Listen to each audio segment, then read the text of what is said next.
Coiner. Here. Dasso. Kefauver. Here. Meyer. Here. Peterson. Here. Powell. Here. Powers. Here. Schurz. We have a quorum. Thank you. Before we get deeply into our agenda, we want to welcome our new representative for the 7th Ward, and that is Christine Powers. So welcome. Thank you. Yes, and I learned about what she did do before she retired, right? Yes, she has been in many committees, but just a brief connection, sure. Sure, I actually served on historic preservation for the last 4 years. Prior to that, I have a master's and a bachelor's in park and recreation administration. I taught it at Western Illinois University professionally, and I've worked for municipalities in parks and recreation, and my pension is from the YMCA. Wow. You've covered all the bases, haven't you? Well, welcome, welcome, welcome. We would begin to approve minutes, but I will tell you that the minutes for March 2024 will not be an action item. We will resume or carry over to our next meeting with that. So we want to go to our last meeting, which was July. I'll entertain a motion to look at the meetings and then we'll a motion to approve. So do take a minute to look at that. I'd just like to clarify that I made an error and Okay. uploaded the April minutes that you already approved in May. What I did not upload was the May minutes, which were very short before we got on our party bus and did our little tour and saw all the projects. So I'm going to be adding that to next month's slate for your approval. Thanks, Jessica. Yes. Yeah, well, we've had those minutes will get done at our next meeting. We have it connected. What we will want to take action on are our last meeting's minutes, which was July. Are there any questions before we move for approval? I move we approve the minutes for July. Is there a second? I'll second. Okay. It's been moved and seconded to approve the July 2024 minutes. Those saying approving, say yes. Yes. Yes. No? Those minutes have been approved. We'll move on to new business, and again, we have a newness to be approved here, or welcomed. Hello, Becca, Senior Manager, Administrative Services. I am very excited to introduce one of our newest full-time members, Miss Alyssa Stewart. She is a senior clerk in our department. Back at the end of April, Kathy LaFrenz, who was a part-time senior clerk and with the department for about 15 years, I think it was, retired. Sad for us, very happy for her. She comes and visits and lets us know what a great life she's got now that she's retired. So we took that opportunity, seeing the need in our department to turn that position into a full-time position. Alyssa came to us initially as a clerk, one of our part-time clerk positions at the front desk, and joined us in October of last year. And she became kind of an assistant for me in helping us. She was key in helping us roll out Rec Desk. So she was integral in getting our facilities set up, our programs in, the accounting stuff, all of those items, building the software for us so that we were ready to go once we went live in January. And she has been picking up special projects here and there, and when we knew Kathy was going to retire, I encouraged her to apply and go through the application process, and she successfully did so. And at the end of April, she promoted into the full-time senior clerk position, and has been a wonderful addition to the team. Her and Amy Malshodi, our other senior clerk, work really well together and are great in backing each other up and making sure that we are getting bills paid, getting payroll in, keeping our purchase cards reconciled, and basically keeping all of us in check because we like shenanigans. So I'm going to let Alyssa come up and talk to you a little bit about her. Thanks.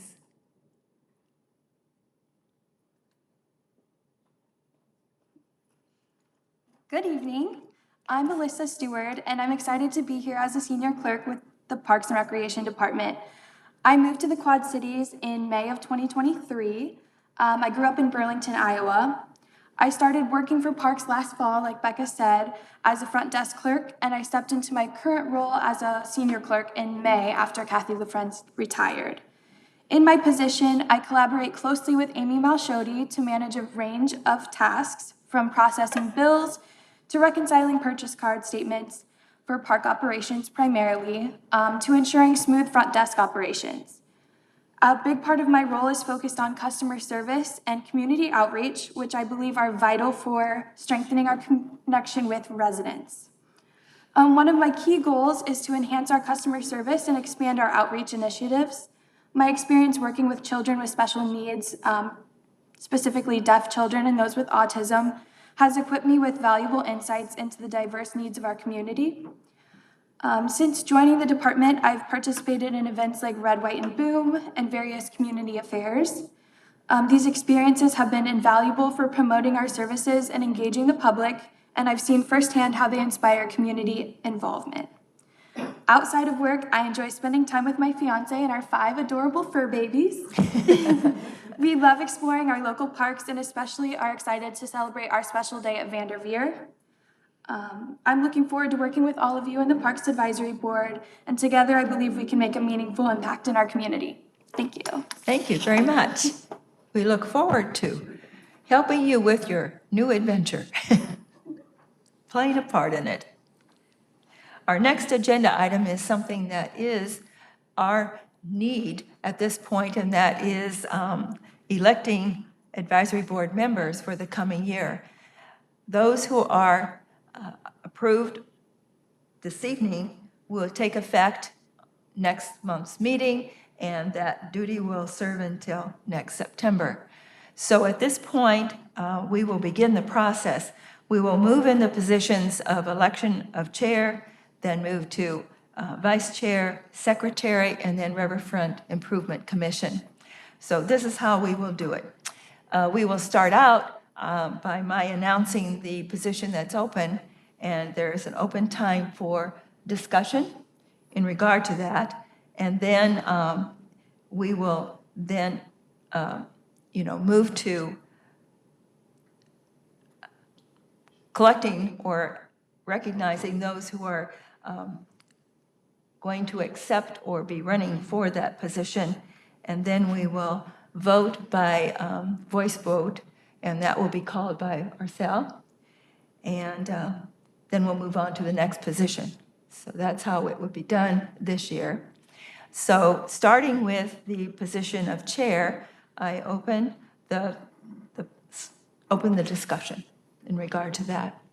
I think Wendy's done a fine job, and I would nominate her to serve another term. Thank you. I second that. Others interested in the position of chair? It's kind of strange. Who wants to know? Now's your chance. I will say, hearing none, we'll close the discussion and move to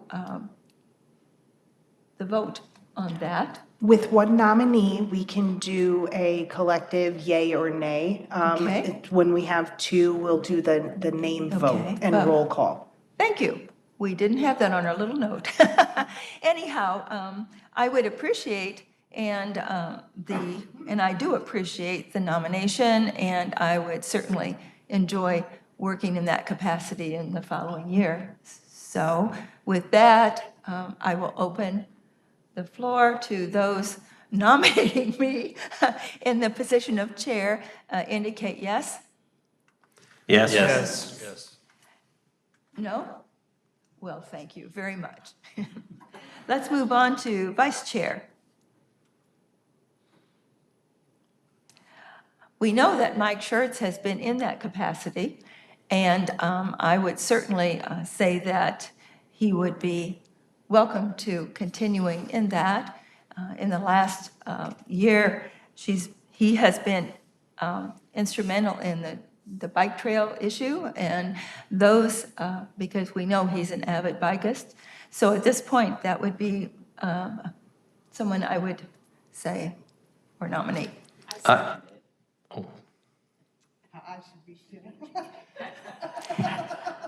Other discussion, additions? I would then say those approving and the nominee of Mike Schertz for vice chair, say so with yes. Yes. Noes? Welcome. Yes. We'll now move to secretary. Nominations or discussion for secretary? It's a hard one, yes. I know our cell had, huh? I know that last year at this time, we had 2 new persons, and our cell has been doing that role. And I would certainly indicate that if he's interested, to place his name as a nominee. I'll take one for the team. I think he's just hitting his stride now, so he's, Yeah, I he's think- really ready to go for year 2. Yep. was gonna nominate Anthony, but if you really want it. I hate to do that to him because he's not here.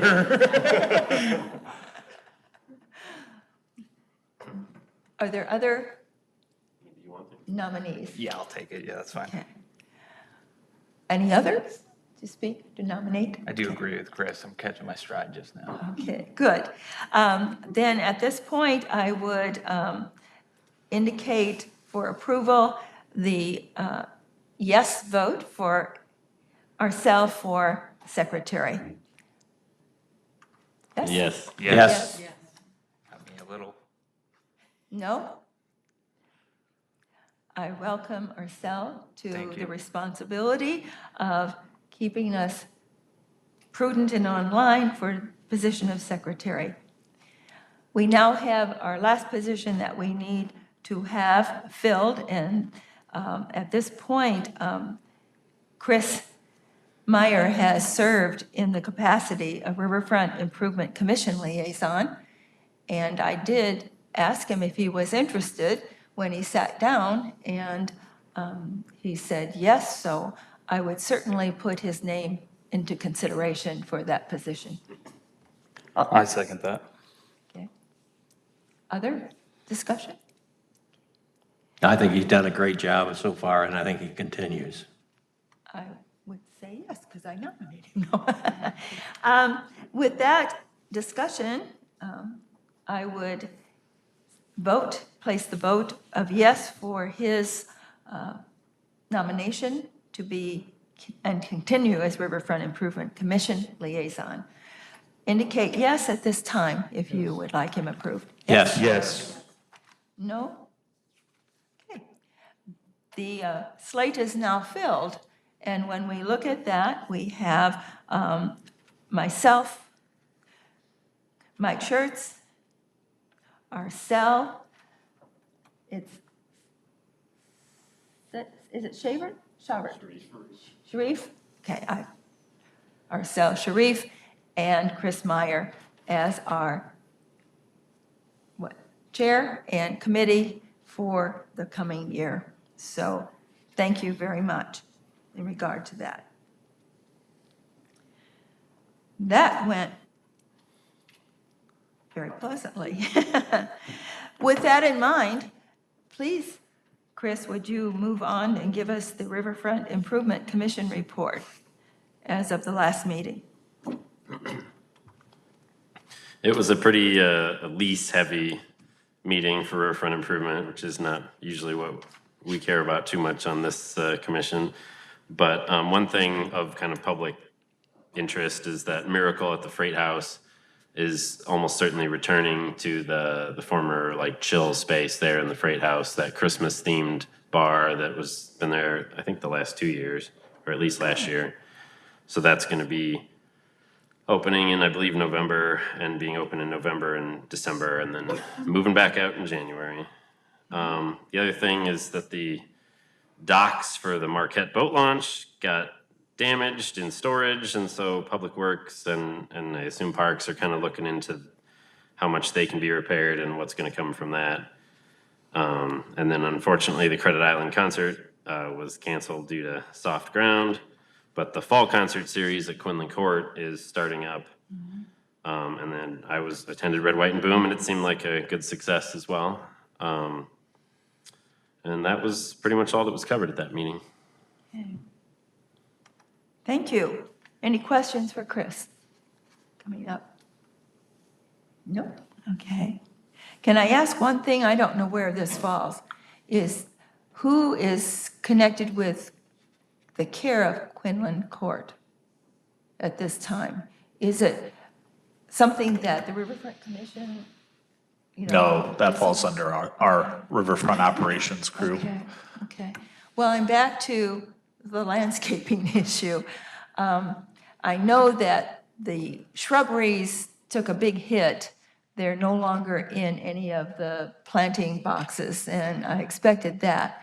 But the 2 trees that I keep mentioning that are right on River Drive, to either end of the edge of Quinlan Court, still sit there dead as a doornail.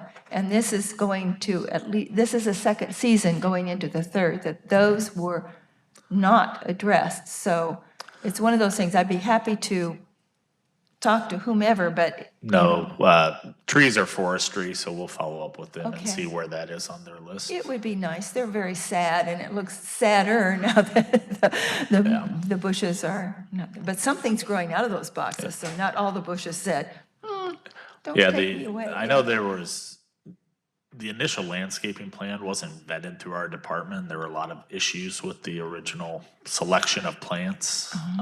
So we've worked a little bit to replace some of them. When we took over, our Hort team took a more critical look at it.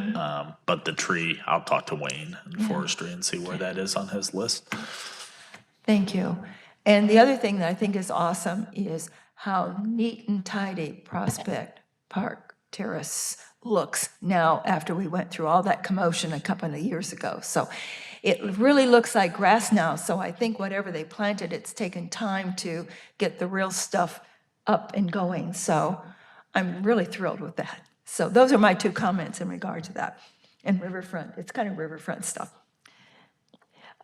We could move on now to written staff reports. You had an opportunity to review the staff report. And are there questions that you would like to ask in regard to that?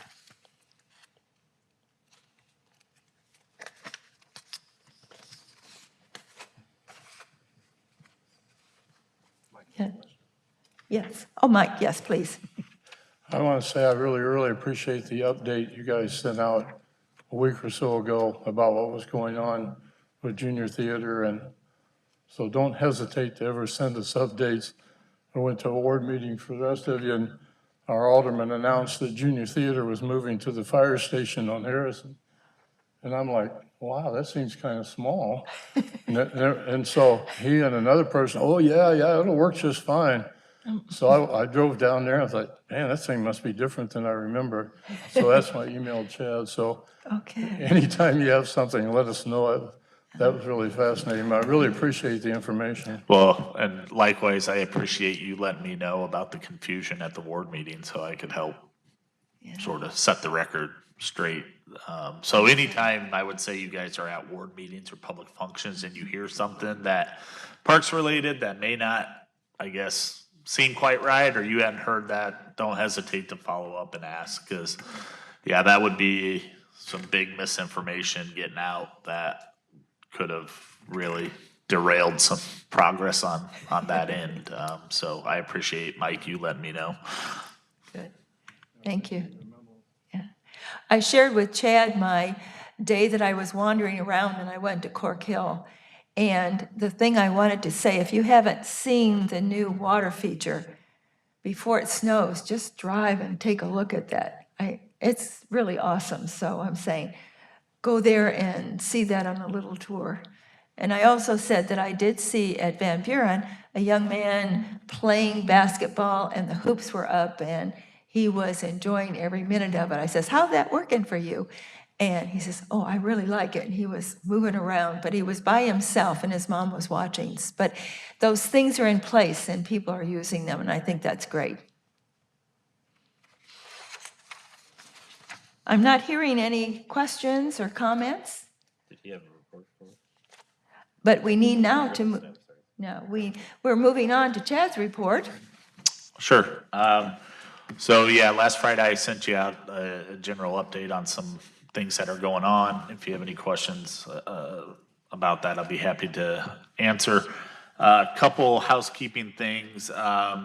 Just to note, state law changed to now we need to allow for a call-in attendance. So Jessica will be sending out some additional information ahead of next month's meeting. So I think coming out of COVID, we had sort of left it as an optional thing and you had to have, sort of a valid reason to call in. It's not the case anymore. You can, if you're not going to be in attendance, we have to allow for you to attend the meeting. And I believe this was a change to the open meetings law. So we will start providing that with the agenda release, what that call-in is. In case you can't attend, you can still participate in the meeting. And then we're gonna bring to you, we have some bylaw updates, just some language updates to address a couple things that are in conflict with the law that I just mentioned. So our attendance policy and some other things we need to adjust. So we'll send those out with those suggested changes for your review. Have that at the October meeting and then come back with comments. And then at November, we'll take action to formally revise or adopt those changes to the bylaws. And then couple things, the park development slate. I know you guys did your scoring.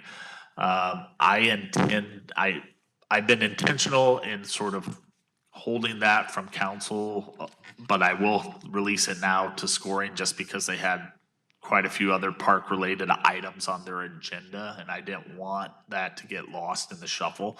So we will have that slate at the October meeting for your approval with their votes. I intend to send that out here in the next week to them to get their scoring, to then compile with your guys' scoring and then bring a final slate forward. And then October 7th through the 10th, myself along with Becca, Billy, and Teresa will be at the NRPA conference in Atlanta. That leaves just Troy as a senior manager behind. So if there's any issues, he will be acting director or acting administrator for the department while we're all gone. But I'll be available by email, text, or whatever. So if you guys need to reach out for anything, don't hesitate to do that as well. And then I'm gonna let Becca, I know she had a sidebar with Andrew before, but I think it's important that she share with the rest of you a little update about NRPA.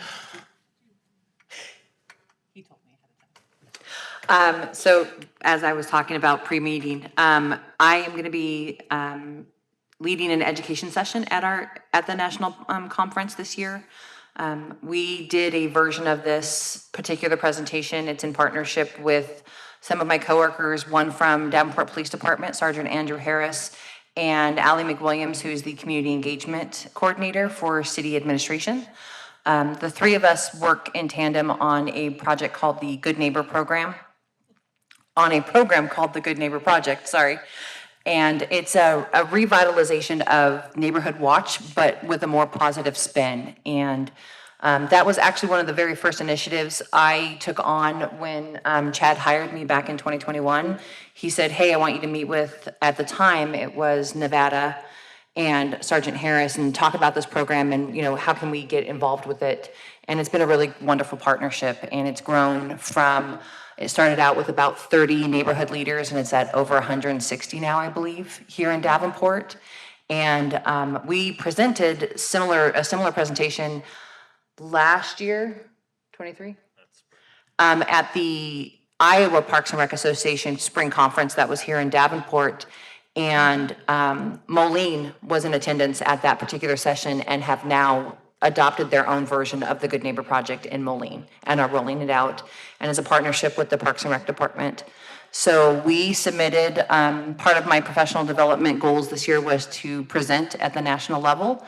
We submitted an education session, it was accepted, and we will be presenting on October 9th at NRPA. Very excited, and also just a little bit nervous because it's at the national level, but mostly excited.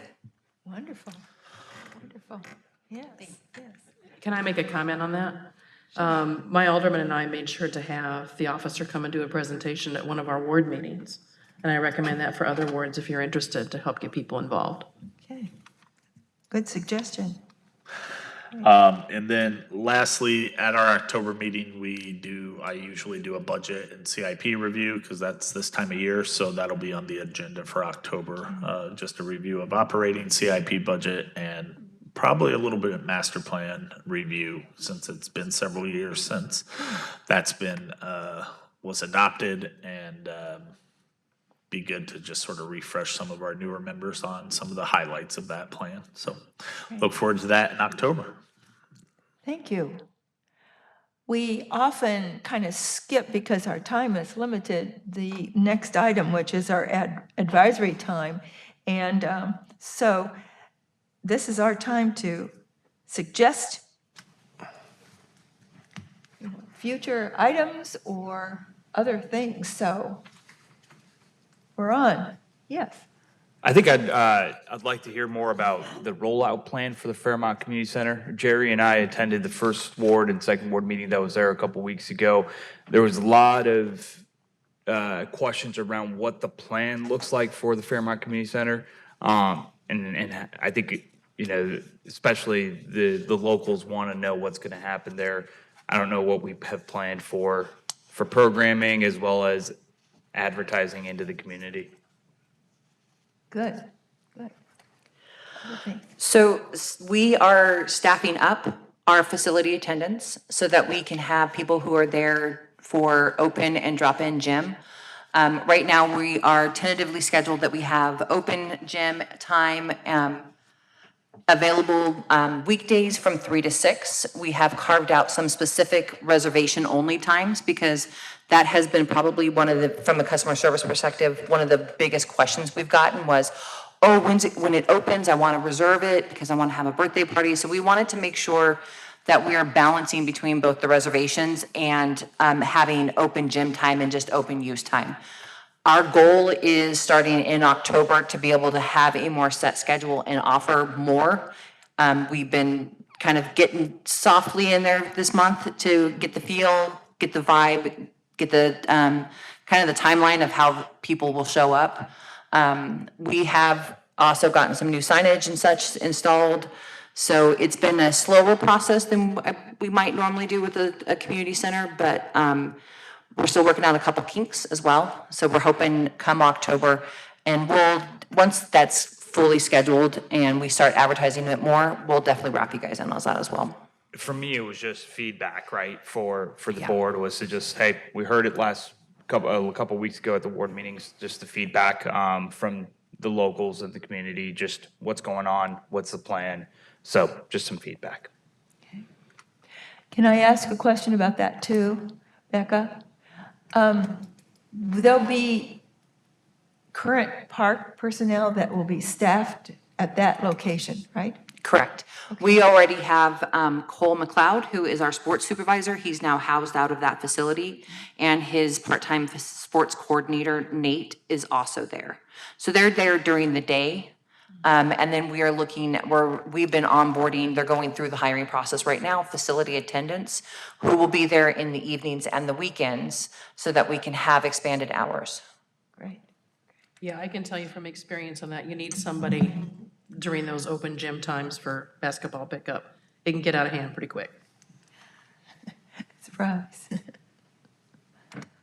I think the big issue here is, it's not an issue, it's just getting the information out to the people in the neighborhoods.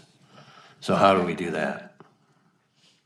We do have it on our website, and we have it on Rec Desk, and we have flyers that are at the facility as well with the open gym hours and our tentative schedules now.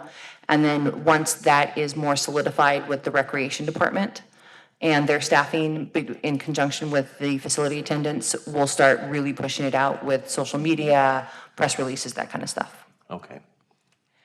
My suggestion with all of that is, in regard to communication with all that's going on, once a plan is placed, would it be nice to have a mini workshop for the library staff so they know what's going on? You know, it seems like it's there moving around that parents or even, first of all, staff, what's going on, just that we're present and doing that. I think that would work, you know? One of the, I have a counterpart with the libraries that we talk almost on a weekly basis. And so I've been sharing information with them, and they've been posting it in the library as we've updated stuff. So the flyers that we had, that had information about, to where people can learn more about the facility, they've got those posted over there in the library, all 3 libraries. And we've been coordinating back and forth on libraries interested in even doing some of the programming there as well, so we're coordinating with them. Good, good. Other questions about that? I had one question, it's not about there, but about, you, forever, Vanderveer had a summer program, you know, like, it was a special thing for families. And at more than one occasion, there was someone said, are they having a special program we do in the park this year? And it was a youth person. So, you know, what happened in regard to that not happening this year? Do you know anything about that? I know a little bit. We normally do what is called a summer theme. This year was Follow Your Roots. I will be very honest that my capacity was not as great as I would normally have with taking on some of the newer parts of my job. And that's part of the reason why we're hiring a part-time communications assistant to help with that. And there was a couple things that we just, timing-wise, we didn't quite get all set. So we are going to be having, it will be back next year, though. We're already starting that plan now. Good. Are those actually roots from trees that, I figured that the sculpture is beautiful. I thought, Yes. can that be more part of, it would be great that people knew that that's what those were that are there. I don't know. Yeah, we're going to be revisiting the Follow Your Roots. They did some programming in conjunction with the library as well, doing genealogy workshops and such. It just wasn't as big as what we've normally done. And so, like I said, that's why we're planning already now. Great. That's good. Other things you'd like it? I'd like to add Yeah. one thing Yeah. about the community center. I mean, it's a great thing that we have that over there. But around the outside of it, we aren't getting any rain, and it looks pretty bad over there. Down where they have the rock area, and then it's supposed to have bushes and stuff around there. They look like they're all dying. So I think we need to get some water over there or do something. I know it's supposed to rain here pretty quick, but it'd be nice to have that thing really looking good, and that way they could look at a community center and say, whoa, not just a building. Something to look at. Okay. Andrew, you had an indicator there, please. Yeah, and stop me. You guys have talked about this. The Main Street Landing, I know it's been vetted, and I'm excited about it. I mean, I think the community should be really excited about it. But I'm also, are they setting it up, the bidding, that it's a series of alternates so that they can, I don't want the project to die on the vine with some of those bridges and everything could be very expensive. Yeah, so yes, we're actually, now that the plans and specs have been approved by council, so now we move into the bidding phase and we're working with the consultants. And yes, this will be a pretty robust, there'll be several ads, several deducts, bid alternates. A way to give you a shopping Yeah, list that you yeah. can land at that. And price. we have to do it that way just because of the way the things were coming in Funded, sort of budget-wise that You can't spend over, you can't. we, you don't right, spend under. we have a very specific ceiling that we've been told, you're not spending more than this, right? So there's been probably some takeaways that would likely be added back in if things come in, or there's opportunities to deduct if things are high. So yeah, it's probably one of the most complex bidding things I've ever been a part of, working through with our consultants, but there will be a lot. And I believe last night, discussing with our purchasing department, I mean, this is gonna be probably a 5 to 6 week bid cycle, just Yeah, that's because of the complexity of it. Apart from our normal, like, 2 to 3 week, like a road project or something, you Yep. know, so, yeah. I think there's a lot of excitement for it, but being how the high profile of the project, it's going to be difficult to get people interested in it locally. Yeah, and I think there's some concern about that as far as just getting amount of bids and who's gonna bid on it from a local perspective. Like, there's several obviously fantastic contractors in the area that probably can general this and do it well. It's just hoping that they respond favorably from a cost perspective. Okay. Krista? And then Jerry? I think this is more for Becca, really.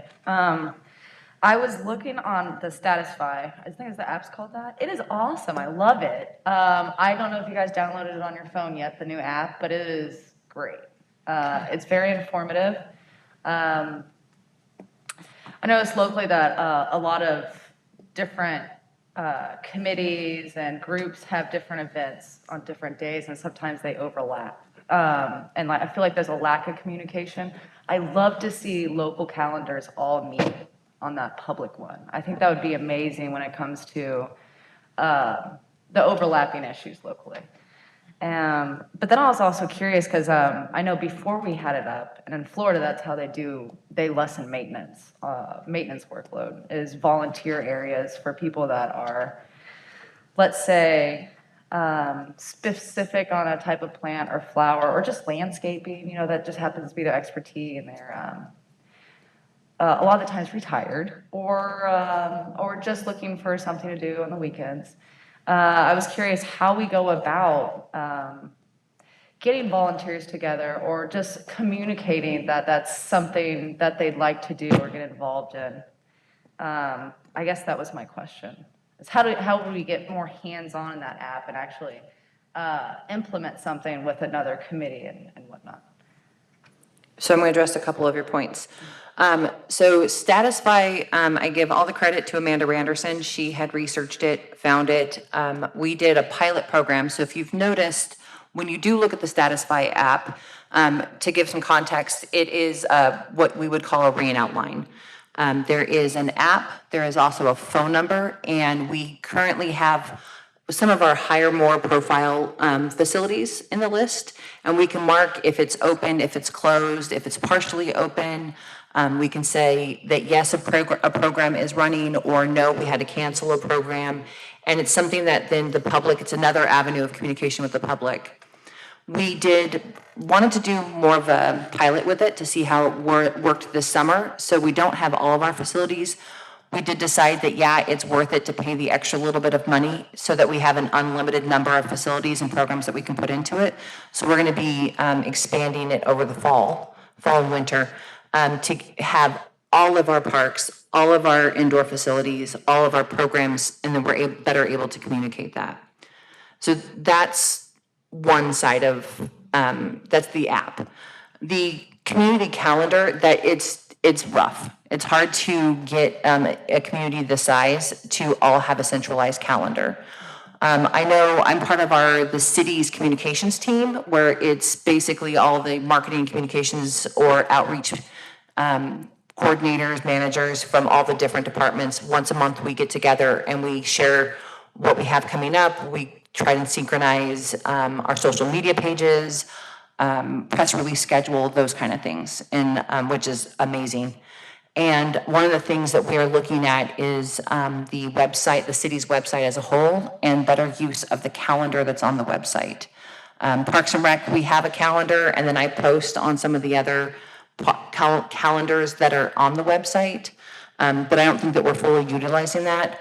We do also list a lot of our stuff with the Visit Quad Cities. So if you're looking for maybe a calendar that is a broader reach of the whole Davenport community, Visit Quad Cities would be that, because any organization can submit their events to be placed on there.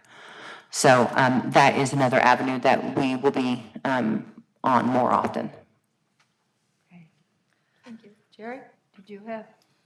Yeah, I just want to bring up, we've lost a great person to our theater program, Dan Sheridan. And I want to mention, I mean, all the things that he's done, hopefully he's still going to be, even through the United Way, that he'll be able to help us out a little bit. And who we got to replace that person is going to be pretty tough to do that, I think. But there's no doubt in my mind you can. Yeah. So, yeah, Daniel's with us, I think until the beginning of October, the 1st. And yes, it's, Daniel's been instrumental in building that program from where it was when he took it over. So he will be sorely missed. But the good thing is he's staying in the community. He'll continue to impact the community through his new job with the United Way. And he will certainly be a resource if we have questions or need any assistance in the transition time. We do have one of his program coordinators will serve as the interim supervisor until a permanent hire is complete. And we should be posting that job relatively soon. So we're not going to waste any time in trying to, because of the ongoing transition of junior theater and all that, we want whoever's coming in to replace him to be part of that process and have some input and some buy-in, so they're not coming in and inheriting something. We're still using our program out at the, where we're at now, right? Yeah, Not so. everything's been moved yet, I don't think, has it? No, in the update I sent, we sort of have two different tracks right now. One is looking more at the temporary, so, because if funding and everything goes with the developer and conveyance occurs, we're likely gonna have to be out of there and programming somewhere else by May of next year. So we are probably within, 7 to 8 months of having to be out. And since the temporary use of the Anchor spot was not viable due to the cost, we've shifted and have a couple other locations that are really promising from a temporary standpoint. I think we have some commitment that within the CIP prior to her leaving, Mallory Merritt, the former finance director and interim city administrator, had noted that there is capacity within the CIP to fund or partially fund a performing arts center or a permanent location. So we have sort of two parallel tracks, trying to do the short-term temporary thing, and then others looking at the long-term vision of where it will ultimately be in perpetuity. So both of those are sort of working simultaneously. And then October 1st, we have a work session with council there. Nicole, our acting city administrator, public works director, Nicole Gleason, will be updating council on that. So more details will be released then. With that in mind, at one time we were talking about the school system had that lot out there. Is there anything to that, or has that just gone the other direction now? I don't think there has been any political interest to buy that. Okay. I think not for a park purpose. I think. And put a building over there. Right. I think what I've heard is they're more interested in development and infill housing put on the tax rolls than a park. So. Makes sense. I do know, the Windsor Crest neighborhood periodically reaches out to me, and they're continuing to try to advocate for that being a park, but I don't think they've gotten much support from city council at this Be point. nice to have a park there, but the idea I was thinking is that we'd have our theater there. Yeah. That would be, it's right in the middle, right where you'd want to be, and that's the only thing. Yeah, so. Anyway. Thank you. Chris? Yeah, Chad just covered most of what I was going to ask about. I guess I'd just request to be kept in the loop as much as possible on the junior theater move. I know with property renting or acquisition, there's, it's got to be a little bit hush hush, but, and then I'd also like to say, when you bring up the Eastern 46 property, is that each of us is appointed by somebody on the council, and we can reach back to them and ask maybe, why is there no interest in this? And point out that maybe it doesn't need to be a 10-acre park buying the whole property, but it could be a small park, just so there is a park in that quadrant of town. Because I do get the lack of interest in putting up a 10-acre park out there, but it does seem like when you look at those maps of where parks exist in Davenport, it's a pretty gigantic hole.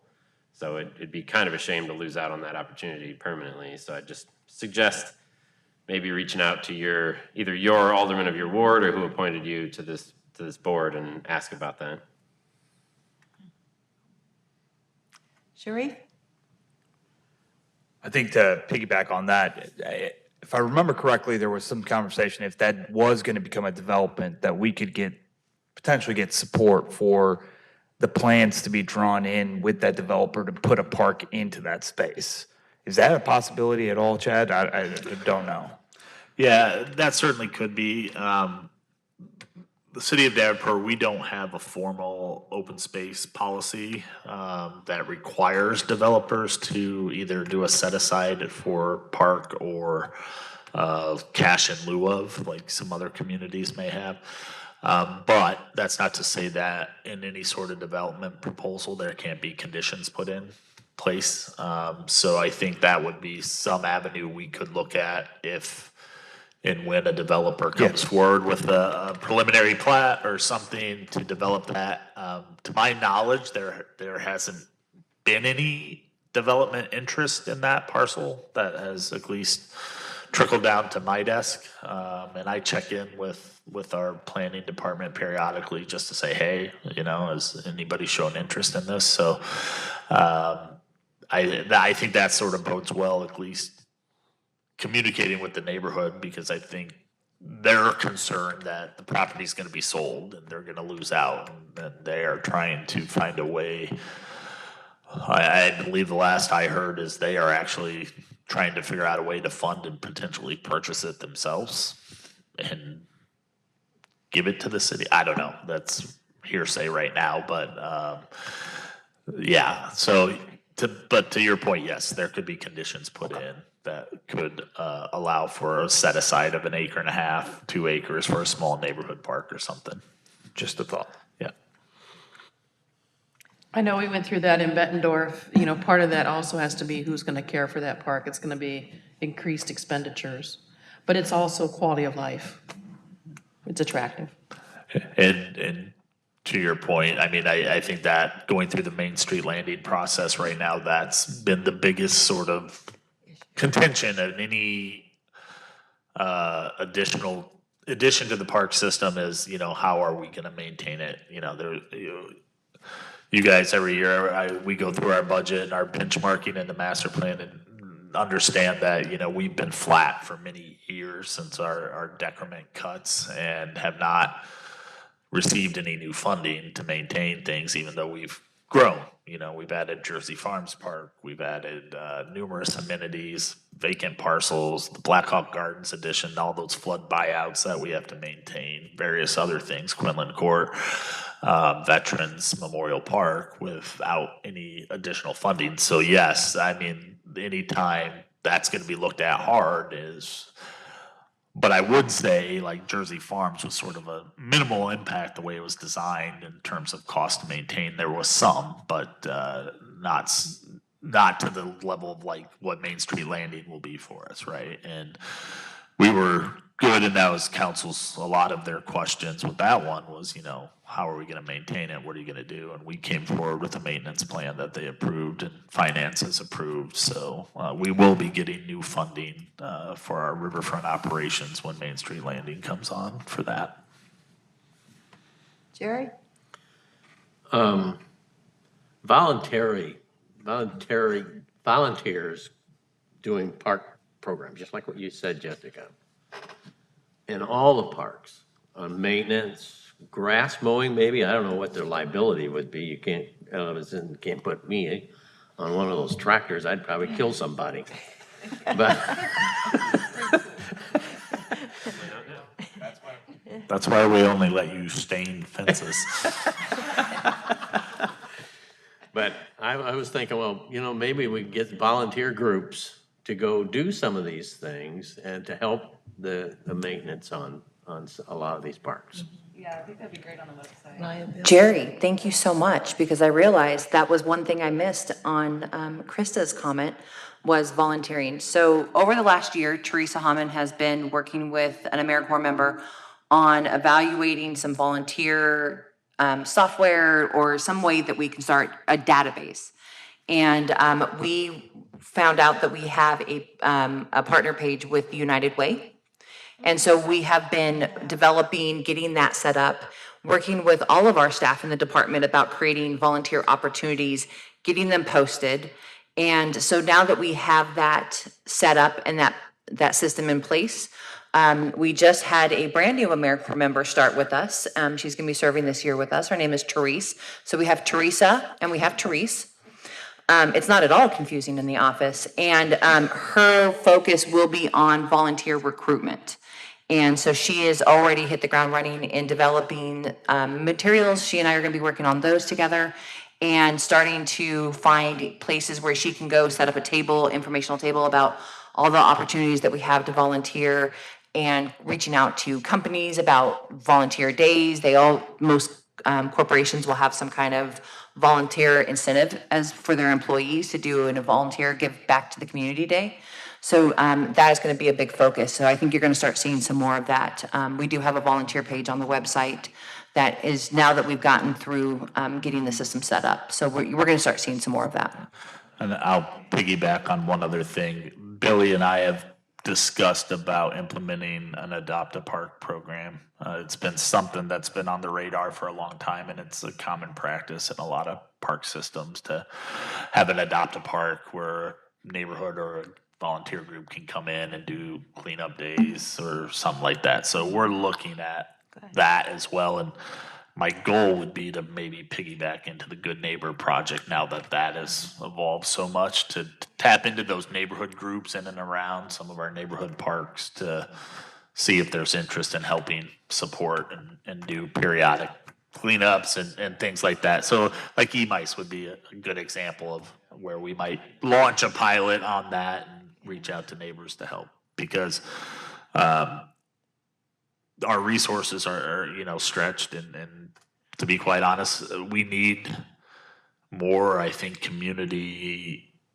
involvement with their parks and commitment, and not necessarily in maintenance and all that, but more just eyes, because we've seen just an uptick in vandalism that is really then sort of unfortunately, the respect for public spaces is sort of at a low right now. So it's strained our operations to the fact that we're very reactionary, and we're constantly fixing things instead of being preventative maintenance and just care and cleaning. So we're looking for strategies to sort of help with that, and we'll be sort of working with the Good Neighbor Project to try to tap into neighborhoods to support. So, yeah. I'm going to say this has been great happenings here for discussion. I've gotten some more new information to build on. I think all of you feel that way. What I want to make sure is that we take a look at the next meeting date will be October 17th, and I have a big note to myself. I would move adjournment of the meeting. Is there that motion? Okay. Oh, Yes. I didn't push the button. I'll second it. 2 seconds. Okay, yeah, it's been moved and seconded to adjourn the meeting, and with that, I will say, is it yes for all of us? Yes. Great. Have a good one, don't melt on your way home.